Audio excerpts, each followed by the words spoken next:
Straight talk, straight love. What are the critical issues confronting black male-female relationships? There's a lot of talk about brothers on the down low, but what about the explosion of the sex toy industry? What are your views on interracial dating? How about the images of black females on television and in music? Maybe she makes more money than he does in a relationship. These are some of the issues we'll be tackling on Straight Talk, Straight Love.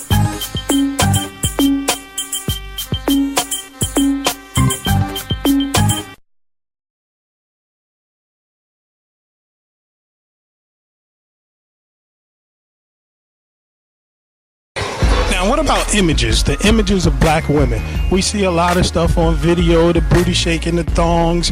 What role do you think those images play in our relationships? I'm embarrassed nowadays to see the images of black women that I see in videos and on television. I have to believe that young black men growing up don't have the same respect that our generation did, or generations before us, just by virtue of the fact that all you see is black women shaking their tails and half naked and scantily dressed, and that to me is not the image of black women that I grew up with. I mean, I grew up with my grandmother and my mother who were appropriately dressed. They were women of distinction and of class, and that's always been the way I treated black women, is with respect and with class. I think we need to try to do something about the images, but more importantly, just teach brothers to have respect for the sisters. Images that we see portrayed of black women, when we look at videos, television, in my opinion, we see some ugly things. Do you think that affects our relationships? Yes, I do. I think that these images are actually perpetuating stereotypes that have existed for many, many years, going back from the image of the Hottentot Venus, the fact that a woman's body parts have more value than the fact that she can think and the fact that she can feel, and that these images that are sprayed about, whether it's on TV, radio, on music videos, billboards, the fact that sex sells, but it's just not that it's male sexuality it doesn't sell, it's female sexuality. Women make the decision to put themselves in those situations. How do we get to them? Well, it comes down to, again, education and the fact that these are images that have been perpetuated for many years. You have to get to the root of the problem. And if you start not to base their value on their body parts, but their value is actually what they have on the inside, that they come with different kinds of gifts, and those gifts are valued, then they wouldn't be so easy to be up on a billboard. That sounds good, sister, but we're here at the caucus and we were just in a room and I saw women dressed inappropriately in there. But what's inappropriately? She had her belly shining, a cut-off shirt. Another one, she had a thong and a low-rise pants on. I saw it all. I wasn't just listening to the speeches, I was looking at women too. That's what I do.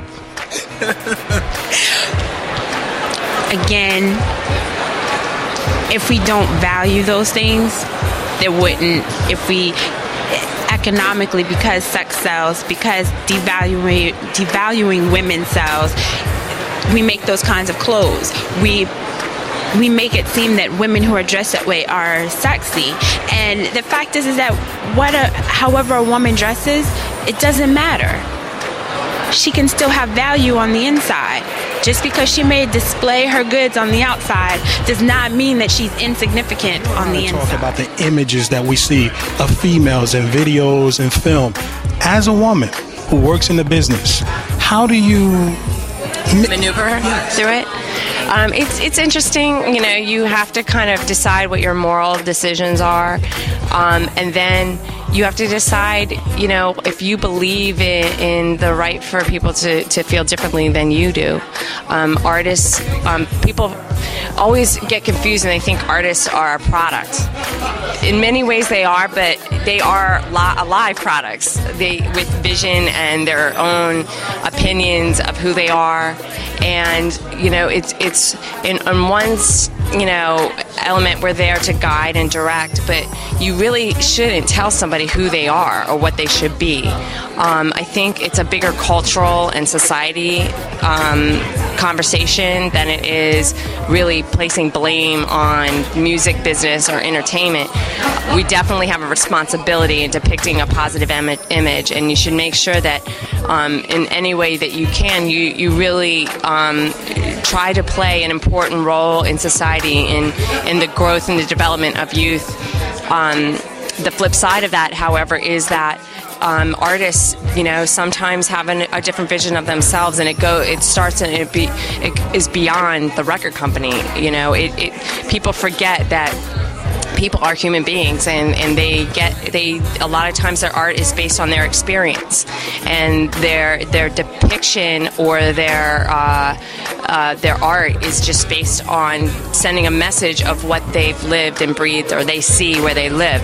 So it's not a simple answer, and we've discussed it, and people have discussed it year after year. There are conversations. I wouldn't say. It depends. There's always conversations. It's a conversation with the artist. It's a conversation at an event like this. It's a conversation at the office in a boardroom. It's a conversation in a social aspect of the organizations that we participate in. So it always is a conversation, and everyone's conscious of it. I think that it just individually with relation to each artist, it's a different way of handling the topic. Some artists have a positive message to send, and society throws that back at them. So the thing that bothers me, I think, the most is that a lot of times we focus on the negative depiction of women, but then we don't celebrate the positive. We don't focus on the artists that send positive messages or have something socially conscious to say. They're like, it's sometimes they're frowned upon and looked at as being, taking a platform or being too political, and they are just as much censored for that as a negative depiction sexually or lyrically. So it really, both issues have to be dealt with together and parallel, because if we're going to talk about why there is negative depiction, we should talk about why when positive messages are try to come through, it's just as difficult. So it's a bigger conversation. I don't know if I have the answer to it, but we try as much as we can to be morally responsible to communities and to children and youth. And I think, by at least my experience and the artists that I get to represent and work with every day, that the majority of them are very responsible, and they're conscious of the messages that they send, and they participate in their communities, and they give back every opportunity that they can. So it's really a difficult conversation to have without being kind of defensive of them in that element. You might talk about a skirt being too high in a video, but what about the conversations about the 3 nonprofit organizations that same artist funds and spends their time in their hours working towards to give back? So it really, in some ways, it really needs to be an issue that is brought out to the forefront. But I think everyone needs to research and talk. If you're going to start individually identifying companies and artists, you really need to make sure you research everything about that artist and not attack them unjustly. But it is something that, if you're going to contradict that, it's something that I think society needs to think about overall. It's not just the music industry. We didn't invent people walking around in booty shorts. You go down the street, and that's what they're wearing. So it's kind of like a bigger issue that I don't know if I'm equipped or qualified to be the expert in. But I'm definitely conscious, and it's something that we think about all the time.